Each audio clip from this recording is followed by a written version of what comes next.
Hello hi केमती अच्छा समस्ते एक्चुअली मु बहुत दिन है यूट्यूब हजि जाइली तो यूँ मोर सुंदर ब्लॉगटे स्टार्ट होची आरुषि पाखर तो आरुषि हूँ आम झीर झी जो मैंने झील को भूली जाते तो ये देखी दिंतु सी इज नाउ मैरिड देन से आसी मो नाना तो से मैंने सब पार्लर जाइए तो पार्लर रू आसुँच सब सजबाज होगी कहीं आम घरे गोटे अच्छी बाहाघर तो बाहाघर झील आसिक पहुँचीगला प्रथम कुणिया तो सी आसिक खोजी खोजी समस्त को मुंडिया मारे लगी देन ये आम आसलु बाहाघर आग दिन माने मंगल दिन आम आसलु ठाकुराणी पाखे जो मंगल पूजा हुए से आम आसलु ठाकुराणी पूजापी तो ये आमर झी अच्छा ठाकुराणी पूजा करने तो सी आसिक आमर भाई जो नहीं जीव खेलिकाती आउ जो नड़िया धरिकी जाती सहीटा पूजा कर दौरान ठाकुर पाखे माने भाईर जो ड्रेस बर ड्रेस जहाँ जहाँ भी थाए यहाँ हूँ आम गाँ ठाकुराणी आगरतुला तो ये आमर पूजा हो तो ये आमर जी पूजा करने से सब पूजार जिन रेडी कर दौरान यहाँ हूँ आमर से जो सराउंडिंगटा देन झील ये आम पुरोहित आम मंदिर पुरोहित सहित झील कथा तो से भौणी कर्तव्य जेहेतु धरिकी सब चली देन ये तो जाती जो मंगलिया को जाती राजा तुरी सागर सब लेके जाती तो से सब जाइए आम झील सान काकी मो सान पीसी नाम आंटी तो ये समस्ते चली एक्चुअली बहुत पर आम घर गोटे बाहर अच्छे मुझे आसीगली जेहेतु आप हलदी हबार अच्छे तो मुझे अलरेडी हलदी ड्रेस पिंधि तो आम गुण भी पिंधि तो एक्चुअली जिन कि बाहाघर तो आम घर इन द सेन्स कि मो पीसी पुअर तो जो मैंने जानी छुआ नानी को छुआ नानी पुअर बाहाघर जोटा होता आम घरे हो कहीं अलरेडी टुटू भाईर बाहाघर जेहेतु सानमा घरे होता माने मो बड़ भाईर देन सान भाईर बाहाघरटा आम घरे हो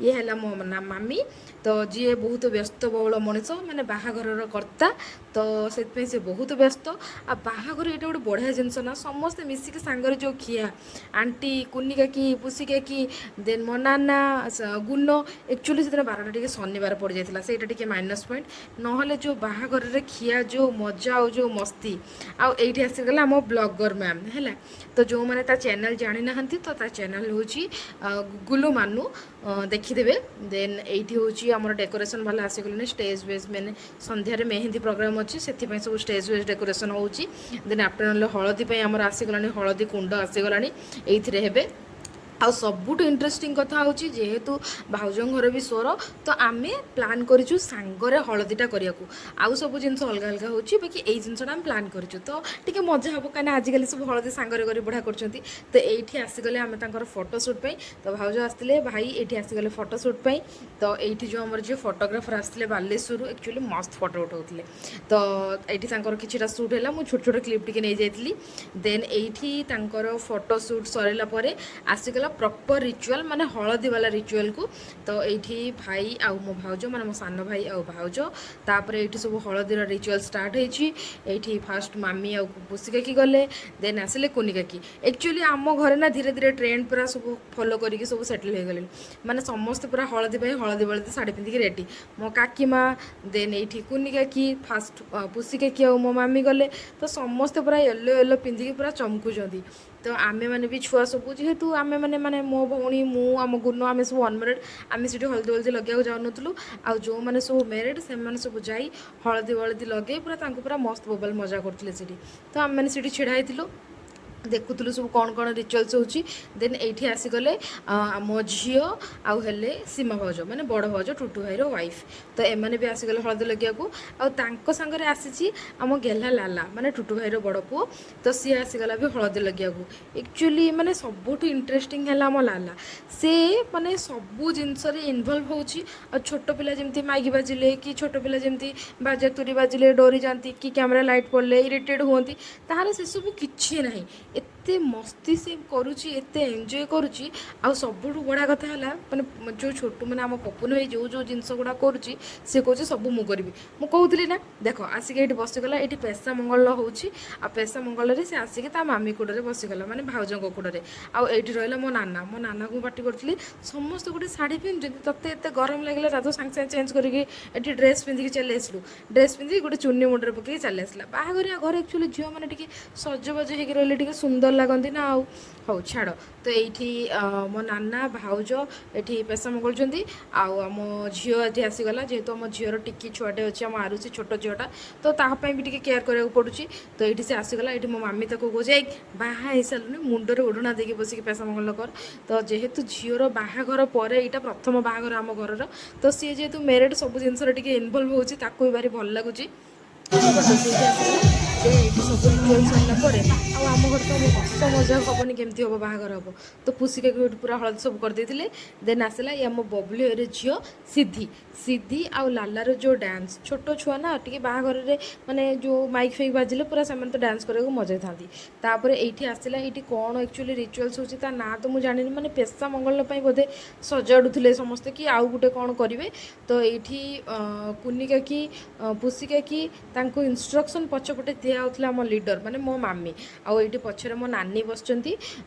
ନାନୀ ଏଇଠି ଆମ ମାନେ ଟୁଟୁ ଭାଇର ସାନ ପୁଅକୁ ଧରିକି ଖେଳଉଛନ୍ତି। ତାପରେ ଇଏ ସବୁ ଆସିଗଲେ ଡ୍ରେସ୍ ପିନ୍ଧା ବୋଉ, ମାନେ ଏମାନେ ଖାଲି 5 ମିନିଟ୍ ଶାଢ଼ୀ ପିନ୍ଧିକି ଆଙ୍କୁ ଏତେ ଗରମ କରୁଛି, ସାଙ୍ଗେ ସାଙ୍ଗେ ସବୁ ଖୋଲି ଦେଇକି ଚାଲି ଆସୁଛନ୍ତି ଏଠି ଡ୍ରେସ୍ ପିନ୍ଧିକି ଗୋଟେ ଗୋଟେ। ତ ଆଙ୍କୁ ଏଥର ନେକ୍ସଟ ବାହାଘରରେ କୁହାହେବ ସମସ୍ତେ ଗୋଟେ ଗୋଟେ ଶାଢ଼ୀ ପିନ୍ଧିକି ଆସ।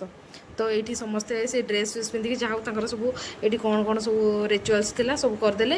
ଆଉ ଏଠି ଚକା ପକେଇ ବସିଗଲେ ମୋ କୁନିକାକି ପୁରା ଶଙ୍ଖ ଫଙ୍ଖ ଦେଇ। ଆଉ ସବୁଠୁ ବଢ଼ିଆ କଥା ହେଲା ଆମ ଘରେ ଯେତେବେଳେ ବି କୌଣସି କାମ କାର୍ଯ୍ୟ ହୁଏ ହୁଳହୁଳିଟା କୁନିକାକିଙ୍କର ମୋର ଦଉ, ଯେମିତି ଏଇଠି ଆମେ ଦେଉଥିଲୁ। ତ ଏଇଠି ଆକ୍ଚୁଆଲି କପିରାଇଟ୍ ହେଇଯିବ ବୋଲି ବହୁତ ସାରା ମ୍ୟୁଜିକ୍ ବାଜୁଥିଲା, ମୁଁ ଭଏସ୍ଟା ଦେଇନି, ମାନେ ମୋ ନିଜର ଭଏସ୍ ଦେଉଛି, ସେ ସାଉଣ୍ଡ ଗୁଡ଼ା ଦେଇନି। କିନ୍ତୁ ବଢ଼ିଆ ମଜା ହେଉଥିଲା ସେଠି, କଥା ଗୁଡ଼ା ଶୁଣିଥିଲେ ମେ ବି ଟିକେ ଭଲ ଲାଗିଥାନ୍ତା। ତ ଏଇଠି ମୁଁ କହୁଥିଲି ନା ମୋ ମାମି ହେଲା କର୍ତ୍ତା, ମାନେ ମୋ ବାବା ଆଉ ମୋ ମାମି। ତ ସେଇଠି ନାନୀ ବସିଛନ୍ତି, ନାନୀଙ୍କ ପାଖରେ ମୋ ମାମି ବସିଛି, ମୋ ମାମି କୋଳରେ ବସିଛି ମୋ ଭାଇ, ମାନେ ଯେଉଁ ଭାଇର ମ୍ୟାରେଜ୍ ହେବ ପପୁନି ଭାଇ। ତ ସିଏ ଏଇଠି କନକ ଆଞ୍ଜଳି ବାନ୍ଧୁଛି।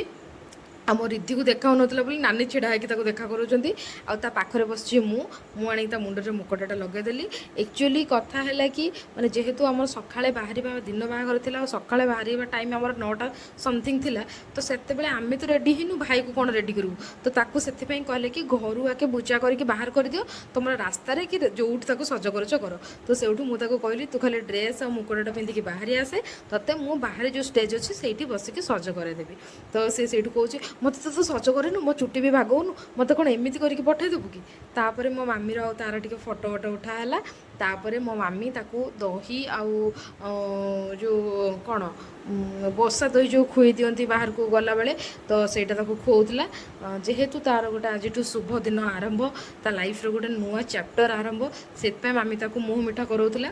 ତାପରେ ଏଇଠି ତା'ର ହାତ ଧରିକି ନେଇ ଆସିଲେ ମୁଁ କୁନି କାକି, ମାନେ କାକି ଏଇଠି ତାକୁ ନେଇକି ବାହାର କରିଦିଅନ୍ତି ନା, ଜଣେ ମାଇଁ କି ଭାଉଜ କିଏ ଜଣେ ହାତ ଧରିକି ଭଉଣୀ ହାତ ଧରିକି ପୁଅକୁ ଘରୁ ବାହାର କରିଦିଅନ୍ତି।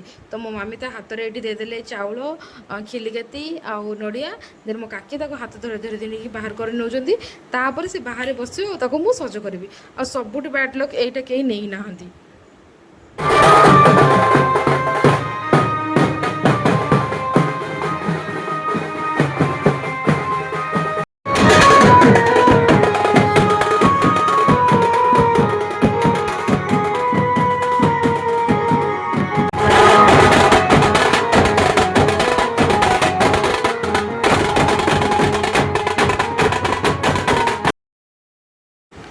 ଯେହେତୁ ଆମର ଦିନ ବାହାଘର ଥିଲା ଆଉ ବର ଆମ ଘରୁ ମାନେ ତା ମାମୁଁ ଘରୁ ବାହାରିକି ଯାଉଥିଲା, ତ ସେଥିପାଇଁ ଆମେ ଭାବିଲୁ ଡିଜେ କରିବୁନି ବୋଲି, କାହିଁକିନା କେତେ ଲୋକ ଏଠି ହେବେ ଆମକୁ ଆଇଡ଼ିଆ ନଥିଲା। ତ ସେଥିପାଇଁ ଆମେ ଡିଜେ କରିନଥିଲୁ। ବାକି ଏବେ ଭାବୁଛୁ ଡିଜେଟା କରିଥିଲେ ବଢ଼ିଆ ହେଇଥାନ୍ତା। ତ ପେଣ୍ଟ ଫେଣ୍ଟ ଖାଲି ହେଇଥିଲା। ତ ଏଇଠି ମୁଁ କହୁଥିଲି ନା ମୁଁ ଲେଟ୍ରେ ବାହାରିଲି, ମୁଁ ସେ ଡ୍ୟାନ୍ସରେ ନଥିଲି। ତ ଏବେ ଆସିକି ମୁଁ ପହଞ୍ଚିଗଲି ରେଡ଼ି ରୁଡ଼ା ହେଇକି। ତ ଆମର ଯେହେତୁ ଇମାମି ଜଗନ୍ନାଥ ମନ୍ଦିରରେ ବାହାଘର ଥିଲା, ତ ଏଇଠି ମାନେ ଭାଉଜ ବି ଆସିକି ପହଞ୍ଚିଗଲେଣି। ସେପଟେ ଭାଉଜଙ୍କ ଘର ଲୋକ ଅଛନ୍ତି, ତ ସେମାନେ ବି ଆସିକି ଅଲରେଡ଼ି ମାନେ ସବୁ ପହଞ୍ଚି ଯାଇଥିଲେ ଝିଅକୁ ଧରିକି। ତାପରେ ଏଇଠି ଆମେ ଆସିକି ପହଞ୍ଚିଗଲୁ। ଆଉ ସବୁଠୁ ଇଣ୍ଟରେଷ୍ଟିଂ କଥା ହେଲା ପଛରେ ମୁଁ ଛିଡ଼ା ହେଇକି ଯେଉଁ ମୋମେଣ୍ଟ ଗୁଡ଼ାକ ସବୁ ମିସ୍ କରିଯାଇଥିଲି ସେଇସବୁ ଜିନିଷ ସବୁ କହୁଛି, ଏୟା ହେଲା ସେୟା ହେଲା ସେୟା ହେଲା ସବୁ। ତ ମୁଁ କହିବା ଷ୍ଟାର୍ଟ କରିଦେଇଛି, ଯେହେତୁ ମୋର ଗୁଡ଼ୁ ନାନା, ମୋର କୁଇ ନାନା, ଏମାନେ ସବୁ ଆସିକି ବାଲେଶ୍ୱରରେ ଡିରେକ୍ଟଲି ପହଞ୍ଚିଲେ। ତ ସେମାନଙ୍କୁ ମୁଁ ଟିକେ ଭାଷଣ ଦେବା ଷ୍ଟାର୍ଟ କରିଦେଇଛି। ତ ଏଇଠି ଆମର ହାତ ଗଣ୍ଠି ପଡ଼ିଲା। ଦେନ୍ ସେଠି ଭାଉଜଙ୍କ ଭଉଣୀ ଆସିଥିଲେ, ସେ ହାତ ଗଣ୍ଠି ଫିଟେଇଲେ। ଦେନ୍ ହାତ ଗଣ୍ଠି ଫିଟେଇଲା ପରେ ଯାହା ଯାହା ସବୁ ବାହାଘର ରିଚୁଆଲ୍ ସେଗୁଡ଼ାକ ହେଲା। ଆକ୍ଚୁଆଲି ଟିକେ ମନ ଦୁଃଖ ହେଲା, ଯେହେତୁ ଆମର ମନ୍ଦିରର ବାହାଘର ହେଲା, ତ ସେଇଟା ଟିକେ ମନ ଦୁଃଖ ହେଲା। କାହିଁକିନା ସବୁ ଲୋକ ଆମେ ଟାଇମ୍ରେ ପହଞ୍ଚି ପାରିନଥିଲୁ। ଦେନ୍ ହେଲା ଆମେ ସମସ୍ତେ ମାନେ ଏକଜୁଟ ହେଇପାରିନଥିଲୁ, କିଏ କୁଆଡ଼େ ପଳାଉଥିଲେ। ତ କିନ୍ତୁ ଆମ ଘରେ ବାହାଘରରେ ଏତେ ମଜା ହୁଏ ସବୁ ଜିନିଷ ଗୁଡ଼ାକ। ଆଉ ସବୁଠୁ ଖରାପ କଥା ହେଲା ଗୋଟେ ଏଇଟା କି ଆମେ ବାହାଘର ପାଖରେ କେହି ନଥିଲୁ, ଆମେ ଏଇଠୁ ସବୁ ଉଠିକି ପଳେଇଲୁ। ତାପରେ ଯାଇକି ଆମ ଖଟିଟା ଜମିଲା କେଉଁଠି ବାହାରେ, ଜଣେ ସବୁ ମୋ ଭଉଣୀମାନେ ଦେଖ ପଛପଟେ ଫାଷ୍ଟ କୁଇ ନାନା ଉଠିକି ଗଲା, ଦେନ୍ ମୋ ନାନା ଉଠିକି ଗଲା, ତ ସମସ୍ତେ ଜଣେ ଉଠିକି ଆସିଲେ। ତାପରେ ଏଠି ତ ବାହାଘର ଯେମିତି ପ୍ରୋସିଜର୍ ଥାଏ ସବୁ ସରିଗଲା, ସିନ୍ଦୁର ପିନ୍ଧା, ଚୁଡ଼ି ପିନ୍ଧା ଯାହା ବି ସବୁ ସରିଲା। ତାପରେ ଆମେ ଘରକୁ ଆସିଲୁ ଆଣ୍ଡ ନେକ୍ସଟ ଘରେ ଆସିଲା ପରେ ଭାଉଜଙ୍କର ୱେଲକମ୍ କେମିତି ହେଲା, କ'ଣ ହେଲା ମୁଁ ନେକ୍ସଟ ଭିଡ଼ିଓରେ ଆଣିବି। ତ ସେତେ ପର୍ଯ୍ୟନ୍ତ ଏଇ ଭିଡ଼ିଓ ଦେଖୁଥାନ୍ତୁ, ଆଉ ସବୁ କମେଣ୍ଟ କରୁଥାନ୍ତୁ, ଆଉ ଆମକୁ ଆଉ ମୋ ଫ୍ୟାମିଲିକୁ ବହୁତ ସାରା ଭଲ ପାଇବା ଦିଅନ୍ତୁ।